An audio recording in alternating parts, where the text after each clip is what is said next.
Hello and welcome to the Sherlock Holmes Bedtime Stories podcast. Each episode is a section from a classic Sherlock Holmes story with relaxing music to help you fall asleep. If you love the podcast and never miss an episode, please follow us on Spotify and Apple Podcasts and leave a 5-star rating. If our podcast has become a part of your bedtime routine, please consider supporting the show by clicking the link in the show notes. Our show is completely free, in part thanks to support from listeners like you. There are options to give one time or on a monthly basis. So sleep easier by clicking the Support This Podcast link in the show notes and become a supporter today. And as always, if you're enjoying the pod, please spread the word. Sharing with friends and family really does help. Thank you for joining us this evening.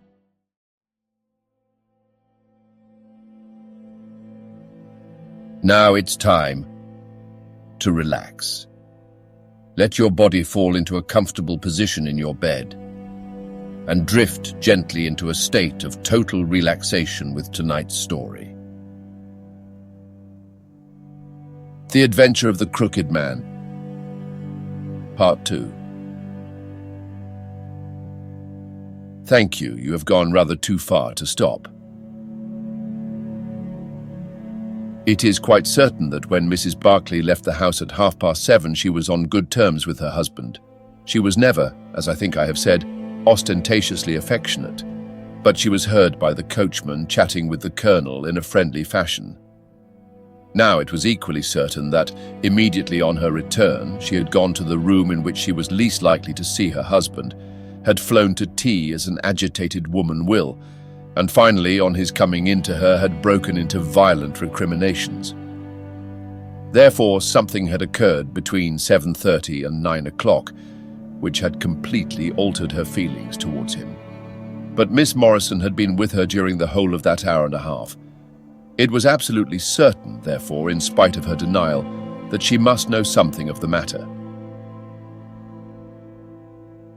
My first conjecture was that possibly there had been some passages between this young lady and the old soldier, which the former had now confessed to the wife. That would account for the angry return, and also for the girl's denial that anything had occurred. Nor would it be entirely incompatible with most of the words overheard. But there was the reference to David, and there was the known affection of the Colonel for his wife to weigh against it, to say nothing of the tragic intrusion of this other man, which might, of course, be entirely disconnected with what had gone before. It was not easy to pick one's steps, but on the whole I was inclined to dismiss the idea that there had been anything between the Colonel and Miss Morrison, but more than ever convinced that the young lady held the clue as to what it was which had turned Mrs. Barclay to hatred of her husband. I took the obvious course, therefore, of calling upon Miss Morrison, of explaining to her that I was perfectly certain that she held the facts in her possession, and of assuring her that her friend Mrs. Barclay might find herself in the dock upon a capital charge unless the matter were cleared up. Miss Morrison is a little ethereal slip of a girl with timid eyes and blonde hair, but I found her by no means wanting in shrewdness and common sense. She sat thinking for some time after I had spoken, and then turning to me with a brisk air of resolution, she broke into a remarkable statement which I will condense for your benefit. "I promised my friend that I would say nothing of the matter, and a promise is a promise," said she. "But if I can really help her when so serious a charge is laid against her, and when her own mouth, poor darling, is closed by illness, then I think I'm absolved from my promise. I will tell you exactly what happened upon Monday evening. We were returning from the Watt Street mission about 8:45 o'clock. On our way, we had to pass through Hudson Street, which is a very quiet thoroughfare. There is only one lamp in it, upon the left-hand side, and as we approached this lamp, I saw a man coming towards us with his back very bent, and something like a box slung over one of his shoulders. He appeared to be deformed, for he carried his head low and walked with his knees bent. We were passing him when he raised his face to look at us in the circle of light thrown by the lamp, and as he did so, he stopped and screamed out in a dreadful voice, "My God, it's Nancy!" Mrs. Barclay turned as white as death and would have fallen down had the dreadful-looking creature not caught hold of her. I was going to call for the police, but she, to my surprise, spoke quite civilly to the fellow. "I thought you had been dead this 30 years, Henry," said she in a shaking voice. "So I have," said he, and it was awful to hear the tones that he said it in. He had a very dark, fearsome face and a gleam in his eyes that comes back to me in my dreams. His hair and whiskers were shot with grey, and his face was all crinkled and puckered like a withered apple. "Just walk on a little way, dear," said Mrs. Barclay. "I want to have a word with this man. There is nothing to be afraid of." She tried to speak boldly, but she was still deadly pale and could hardly get her words out for the trembling of her lips. I did as she asked me, and they talked together for a few minutes. Then she came down the street with her eyes blazing, and I saw the crippled wretch standing by the lamp-post and shaking his clenched fists in the air as if he were mad with rage. She never said a word until we were at the door here, when she took me by the hand and begged me to tell no one what had happened. "It's an old acquaintance of mine who has come down in the world," said she. "When I promised her I would say nothing, she kissed me, and I have never seen her since. I have told you now the whole truth, and if I withheld it from the police, it is because I did not realize then the danger in which my dear friend stood. I know that it can only be to her advantage that everything should be known." There was her statement, Watson, and to me, as you can imagine, it was like a light on a dark night. Everything which had been disconnected before began at once to assume its true place, and I had a shadowy presentiment of the whole sequence of events. My next step, obviously, was to find the man who had produced such a remarkable impression upon Mrs. Barclay. If he were still in Aldershot, it should not be a very difficult matter. There are not such a very great number of civilians, and a deformed man was sure to have attracted attention. I spent a day in the search, and by evening, this very evening, Watson, I had run him down. The man's name is Henry Wood, and he lives in lodgings in this same street in which the ladies met him. He has only been 5 days in the place. In the character of a registration agent, I had a most interesting gossip with his landlady. The man is by trade a conjurer and performer, going round the canteens after nightfall and giving a little entertainment at each.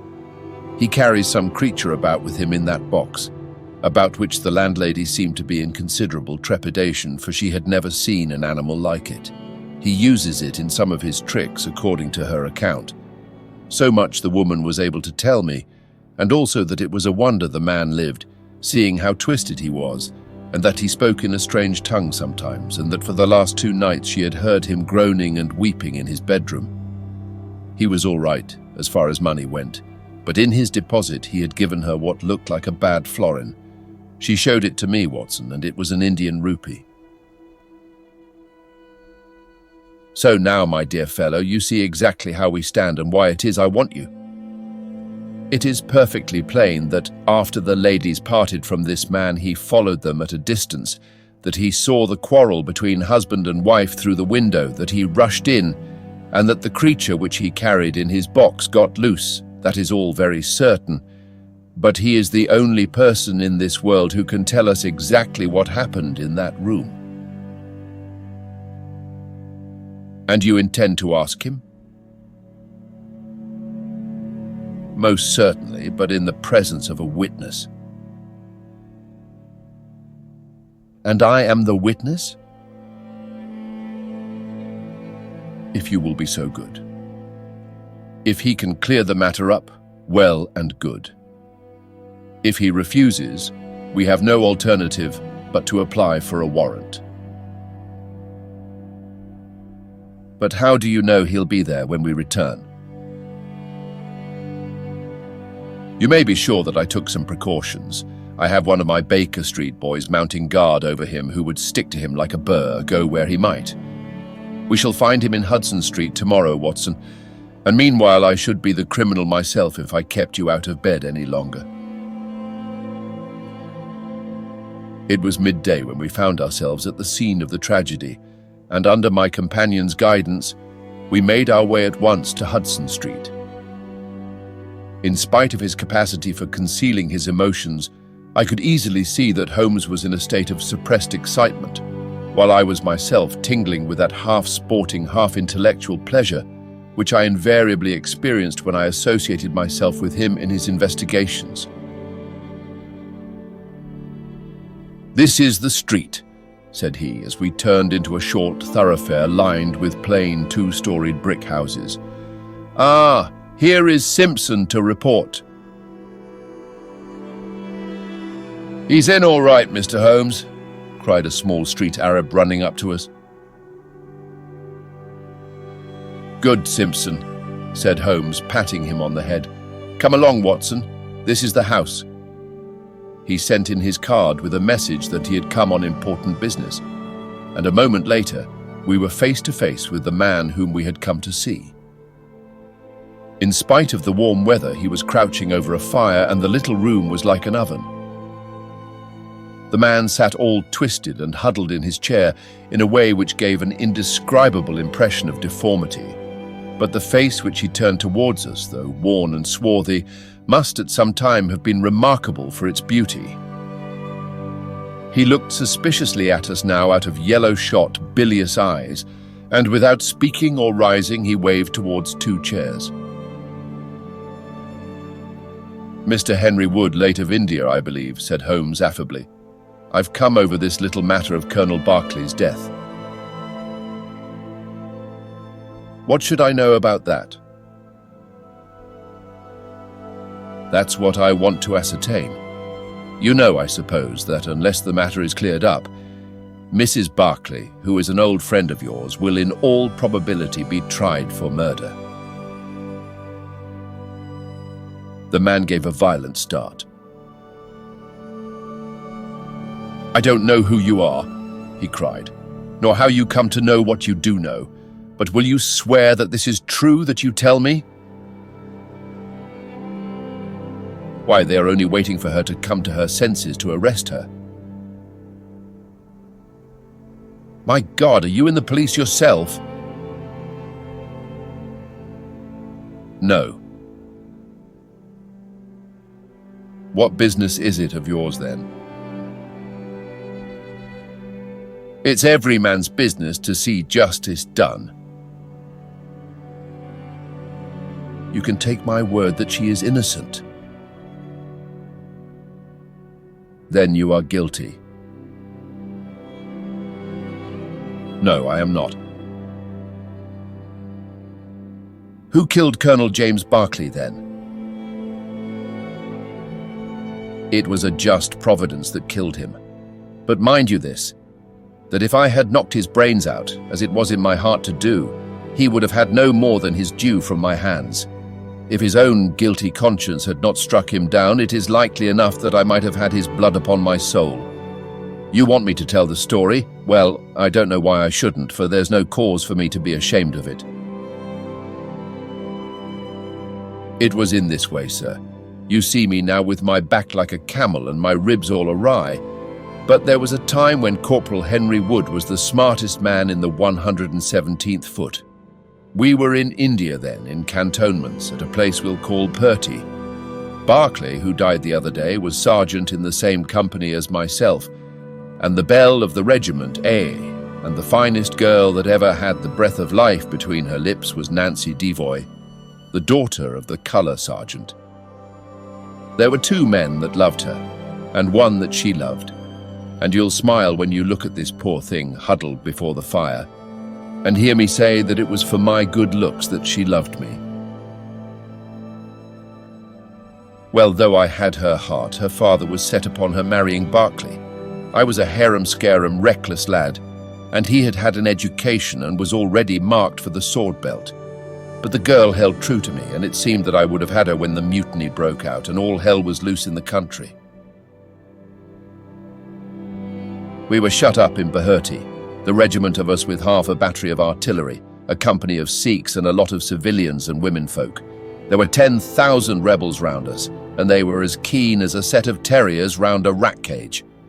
About the second week of it, our water gave out, and it was a question whether we could communicate with General Neal's column, which was moving up country. It was our only chance, for we could not hope to fight our way out with all the women and children, so I volunteered to go out and to warn General Neal of our danger.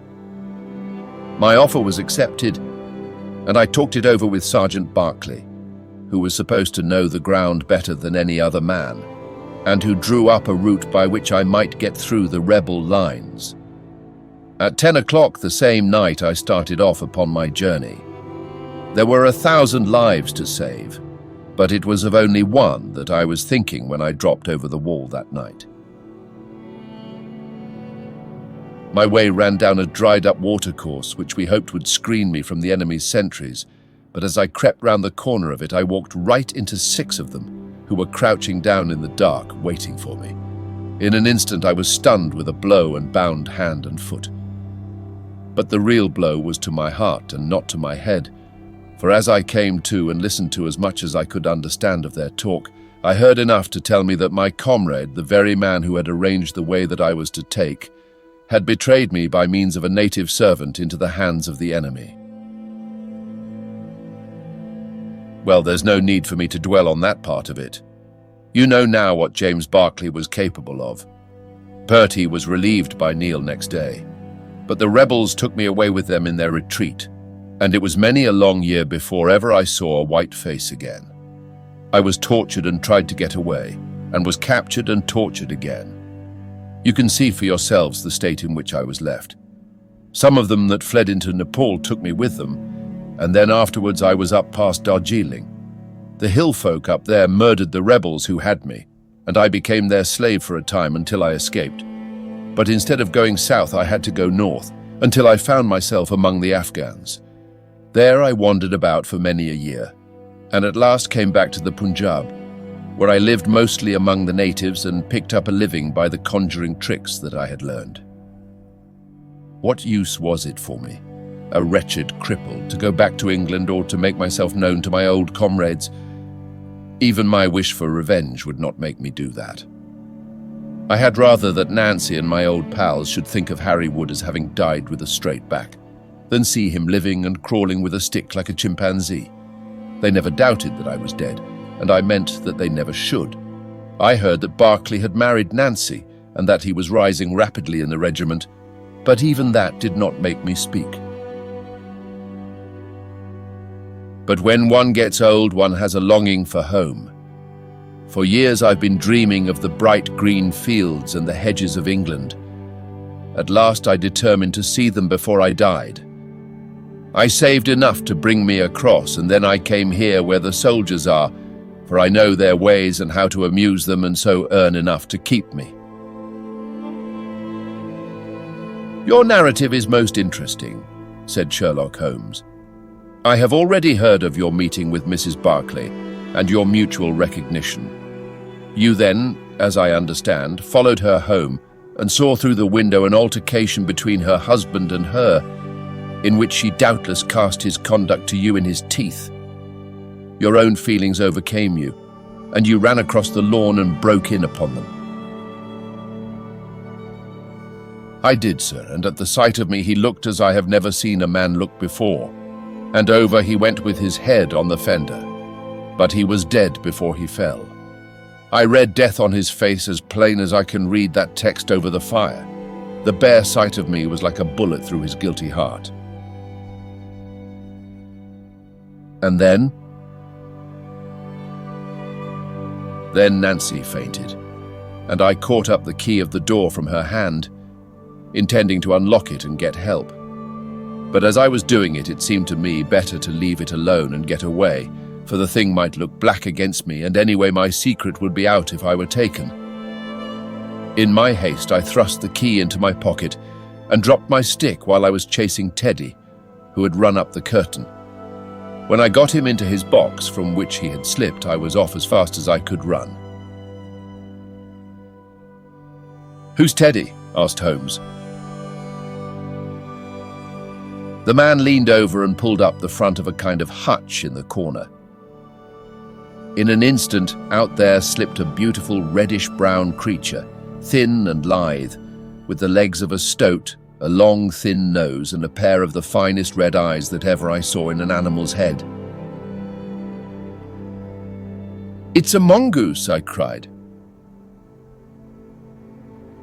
"Well, some call them that and some call them ichneumon," said the man. "Snake catcher is what I call them, and Teddy is amazing quick on cobras. I have one here without the fangs, and Teddy catches it every night to please the folk in the canteen."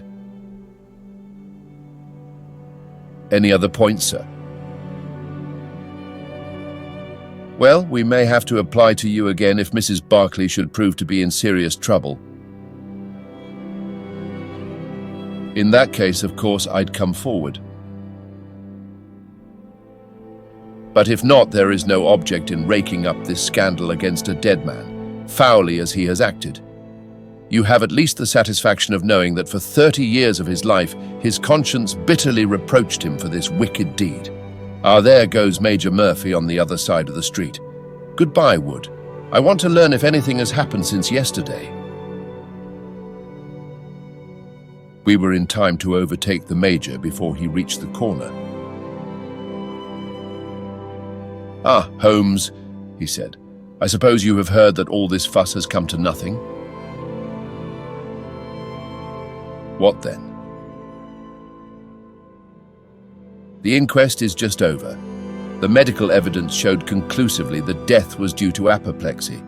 You see, it was quite a simple case after all."